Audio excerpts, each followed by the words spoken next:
देवर्षि नारद गंगा किनारे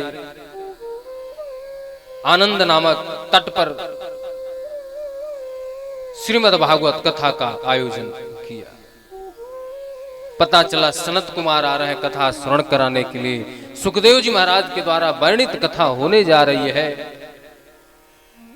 88,000 ऋषि आकर के विराजमान हुए। आगे वैष्णव विरक्त लोगों को बैठाया गया। कथा प्रारंभ हुई। मुख भाग में नारद जी विराजमान हुए। कथा के बीच में जयकार लगाया जाता है। जयकार लगानी चाहिए। कीर्तन किया जाता है, कीर्तन करना चाहिए। जितने बार भी जय घोष हो, नाम उच्चारण हो, तो भाव से दिल खोल करके बोलना चाहिए। उसमें कोई संकोच नहीं होनी चाहिए। क्यों? क्योंकि भाव के वश में है भगवान। जितना आपका भाव भगवान के चरणों में लगेगा उतना ही भगवान से आपकी निकटता होगी। इसलिए जितना देर कथा में बैठे पूरे समय का उपयोग करें, भगवान के कथा कीर्तन में ही मन को लगा करके रखें। न गंगा न गया, न काशी पुष्कर न प्रयाग। ये कथा सुनो। गंगा चले जाओ, काशी चले जाओ, पुष्कर प्रयाग, चारों धाम कर लीजिए आप। जो फल की प्राप्ति नहीं होगी वह फल मात्र एक बार श्रीमद् भागवत सप्ताह श्रवण से हो जाता है। कथा प्रारंभ हुई। सुखदेव जी महाराज, सनत कुमार, सूत जी अलग अलग कथा श्रवण कराए हैं। सूत जी महाराज ने 88,000 ऋषियों को कथा श्रवण कराया। सनत कुमार देवर्षि नारद को यजमान बना करके बैठे हुए हैं और सुखदेव जी महाराज राजा परीक्षित को यजमान बना करके बैठे हुए हैं। जैसी कथा प्रारंभ हुई तो सनत कुमारों ने कहा कि कथा से जीव जगत का कल्याण हो जाता है।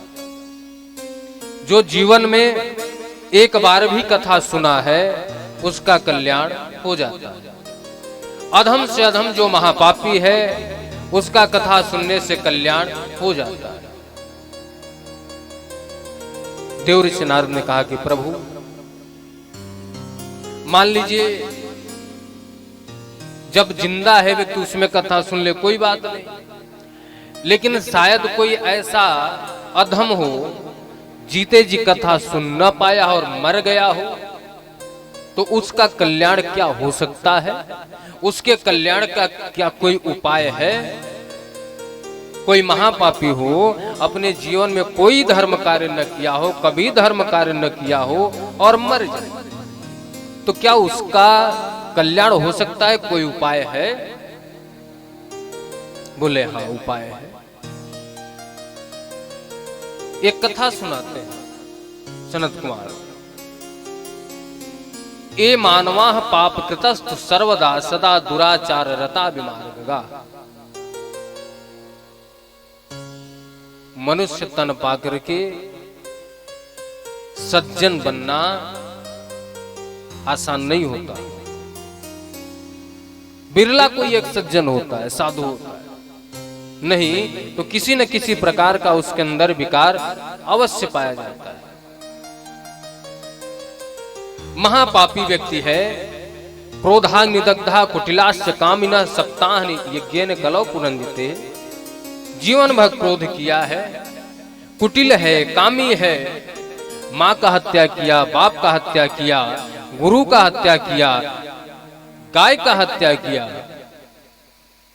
ऐसे अधम के नाम से भी एक कथा का आयोजन किया जाए और वह प्रायश्चित करे तो जाकर के उसका कल्याण हो सकता है। लेकिन सत्येन हीना पितृ मातृ दूषिका कायेन वाचा मनसा पातकम नित्यम प्रकुर्वन्ति सठा हठेन ए।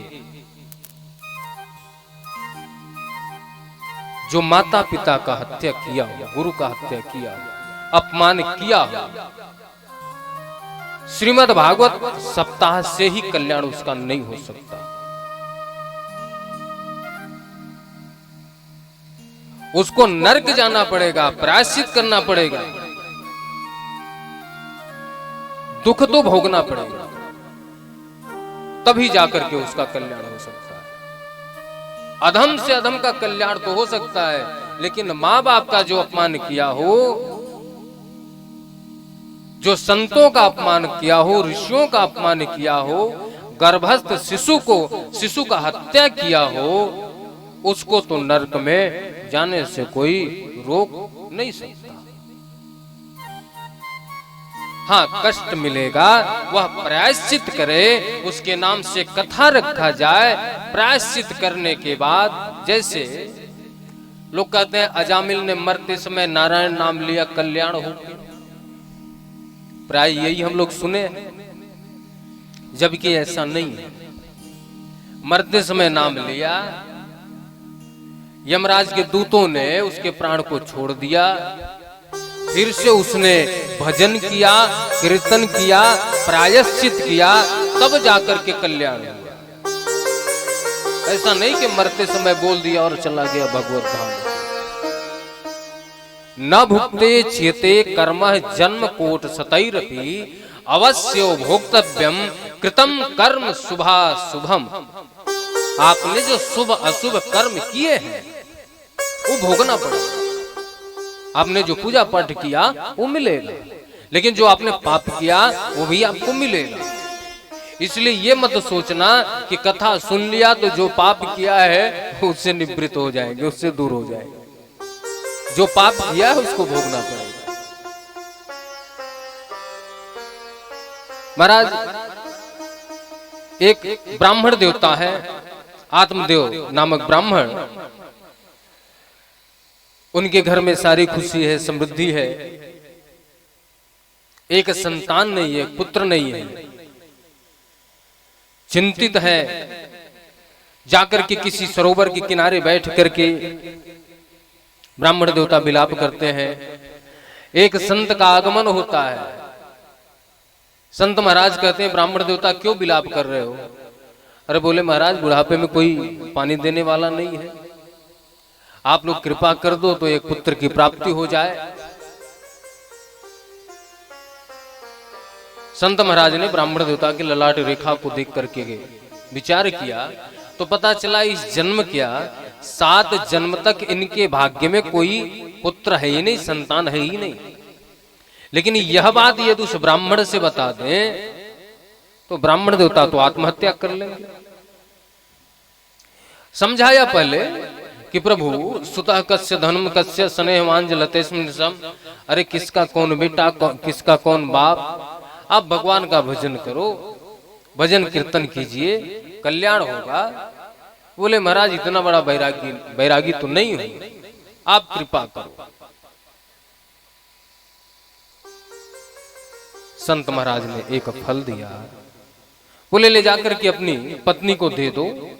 इस फल के प्रभाव से, इस प्रसाद के प्रभाव से आपको एक पुत्र रत्न की प्राप्ति होगी।